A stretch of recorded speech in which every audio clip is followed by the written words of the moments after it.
Notre Maître et Seigneur Jésus nous fait savoir que pour entrer en relation avec Dieu, le Père, il faut savoir reconnaître ses manques, se reconnaître pécheur.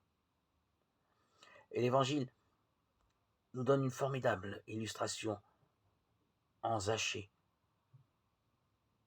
qui se convertit, qui change complètement d'attitude. Il est riche, il a du pouvoir et enfin, il a un nom. Pourtant, on devine la réaction de la foule, alors que tous récriminaient qu'il n'est pas aimé.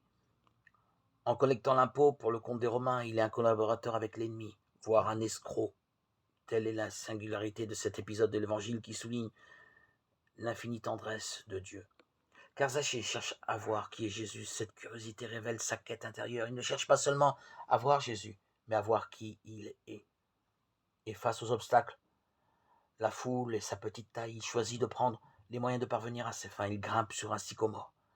Jésus, en l'interpellant, ne le cantonne pas à ce poste de voyeur. Il l'invite à le recevoir et donc à le connaître, à découvrir que Dieu ferme les yeux sur le péché des hommes, car il aime la vie.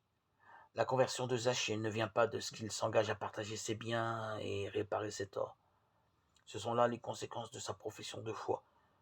Debout, il reconnaît en Jésus le Sauveur et dit « Voici, Seigneur ». Le salut, c'est reconnaître et accueillir Jésus comme Fils de Dieu. Zachée, du seul fait de son contact avec les Romains, des païens étaient impurs, alors même que son nom, ironie de l'histoire, signifie pur. Grâce à Jésus, grâce à son accueil du salut, Zachée est justifié. Il retrouve sa place parmi les fils d'Abraham qui ont reçu de Dieu la promesse de recevoir le monde en héritage en vertu de la justice obtenue par la foi. Romains 4,13. Cette foi qui donne aux croyants de glorifier le nom de notre Seigneur Jésus-Christ. Dieu très haut, Jésus, ton envoyé, a suivi parmi nous le chemin d'abaissement qui conduit à la gloire véritable. Fais-nous découvrir dans son humilité le sens de notre vie, pour que nous marchions à la lumière de l'Esprit Saint.